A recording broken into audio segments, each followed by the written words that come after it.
барои кор кардан ба ин ҷойҳои номбар кардаи мо дар призофи баҳорӣ шумо даъват мешен. Мақсади гап ки ҳоҷиҷон худо ба морам насиб кунад, омин. Худованд ҳаматонда насиб кунад.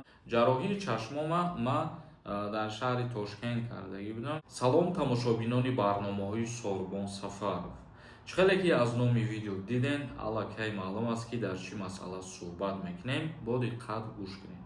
Нафарҳое ки дар Москва ё Московский област қарор дорен, ба шумо агар стоматологи тоҷик дар кор бошад, тахфиф барои моҳи шарифи Рамазон кардагиай барои тамоми намуди табобати дандон. Марамад номеро шумо бироям метавонед ки қатиш дар тамос бошен ё ки дар WhatsApp ё дар Telegram занг бизанед, қатиш суҳбат кунед ва дандоноятонро табобат бикунед.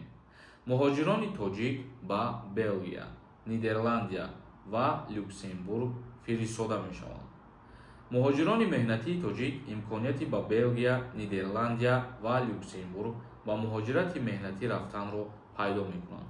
Чхеле ки медонед, Вазорати меҳнат, муҳоҷират ва шуғули аҳолии Ҷумҳурии Тоҷикистон бо доштани шартномаи меҳнатӣ бо ин ҷойҳо метавонад ки шаҳрвандои тоҷика барои кор кардан ба ин ҷойҳои номбар кардаи мо равона бикунанд. Ва касое ки бо роҳи официалӣ мехоҳанд сафар кунанд ба хориҷ аз кишвар, албатта ки бо тариқи Вазорати меҳнат шумо метавонед сафар кунед.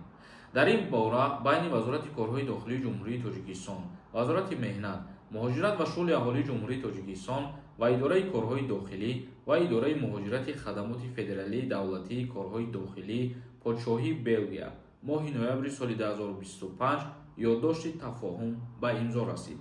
Айни замон дар марҳилаи гузаронидани расмиёти дохилидавлатӣ қарор дорад. Яъне ки моҳи ноябри соли 2025 дар ин масъала пешниҳодҳо шидагӣ буд ва ҳозир дар раванди бигем проверка тааллуқ дорад ки баъди гуфтушунидҳо баъдан метавонад ки қувваи қонунии худша пайдо кунад ва бо тариқи расмӣ шаҳрвандон ба кор сафар бикунанд.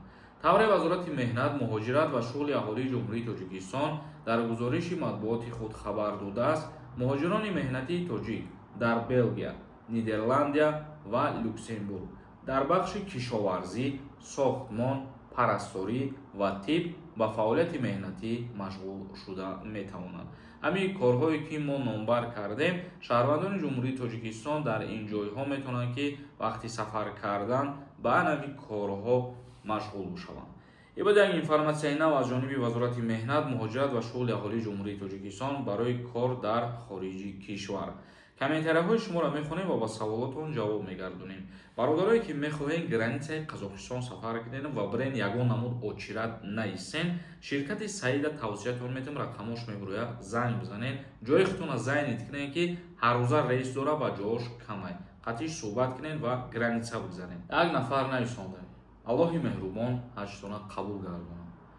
Саломат бошед, худованд шуморо насиб гардонад. Али нависонда: Салому алайкум. Сози хубӣ ака. Ман 1 октябр 27 мешавам. Хизмат озод мешавам. Дар призофи баҳорӣ шумо даъват мешен. Мақсади гап ки дар призофи тирамоҳӣ баъдан ки озод ҳастед. Агар ки дар ин призоф набаранд шумо. Шерали нависонда: Ассалому алайкум ҳоҷи ака. ҳозир ман дар Тоҷикистон, Россия гости гуфта равам.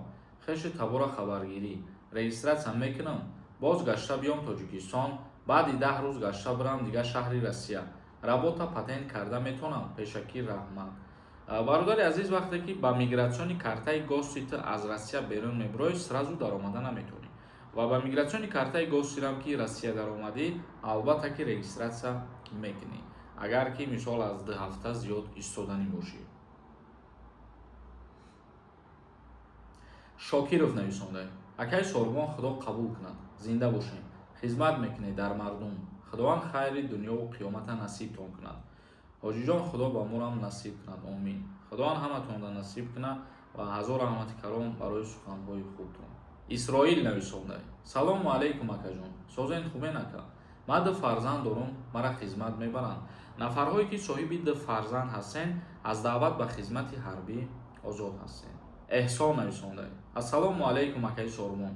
Ама фақат пешравӣ хоҳонам. Аммо одамое ки нашоти хизмати ҳарбӣ гап мезананд, охир ман ҳайрон мешавам. Шумо дар давлати бегона хизмат намекунед. Тоҷикистони худмона нигоҳ мешем. Падару модари худро муҳофизат мекунем. бале, мо ҳам ҳамин фикра қабул дорем ва дар видео доим мегем ки мо шумо бояд хизмати ватан модар кунему саркашӣ накунем. Фахриддин нависонда: салому алайкум, зинда бошед. ҳоҷӣ чашмота дар кадом шаҳри Ӯзбекистон ҷарроҳӣ кардӣ? Мегуфтем ҷарроҳии чашмома ма дар шаҳри Тошкент кардагӣ будам. ҳамун клиникаш Сайф Оптима ном дорад. Метавонед дар Google бизанед ва рақамошона бигиред, қатишон дар тамос бошед. Клиникаи беҳтарине нағзай. Ма шукри худо дар онҷа ҷарроҳӣ кардам ва айни ҳол ҳазорон бор шукр ки нағзай. Як нафари дигар нависондае ки шумо танҳо Мадина рафтен ва мақсади пурсиданам агар ба Макка мерафтен мӯи сарам мегирифтем. Не, мо аввал Мадина рафтем, баъдан Макка рафтем ва дар умра кардан мӯи сара тарошидан и фарз нестай. ҳамон қадаре ки баъди тавоф кардан, баъди умра кардан мақсад ҳатмия қайчӣ кардан аз ҳамин чанд тарафи сар ва шукри худо мо ин корора анҷом додем. Сафаргул нависондаем: ассалому алайкум, аз шумо хоҳиш дорем дар бораи амнистия мешавад кадом статьяҳо авфдан меғалтад. Маълумоти нағз пурра мефаҳмондем, нағз мешид. Дар бораи амнистия ҳозир ягон информатсия нестай. Агар ки шид баъд мо насиб видео мекунем. Эшмирзоев нависондаем: ассалому алайкум ака, 26 сола бошӣ, лекин ду фарзанддор бошӣ. Бурдан да ҳақ доранд ё ки не? Агар ки 20 соларам бошӣ, ду фарзанд дошта бошӣ, аз хизмат озод ҳастӣ. Исломҷон нависондаем: салому алайкум раҷон. Ака, кай амнистия кай мешавад? Ман депор дорам, кор нест, азоб кашидистам, се кӯдак дорам ака. Дар бораи авфи муҳоҷиронам информатсияи нав нест бародари азиз.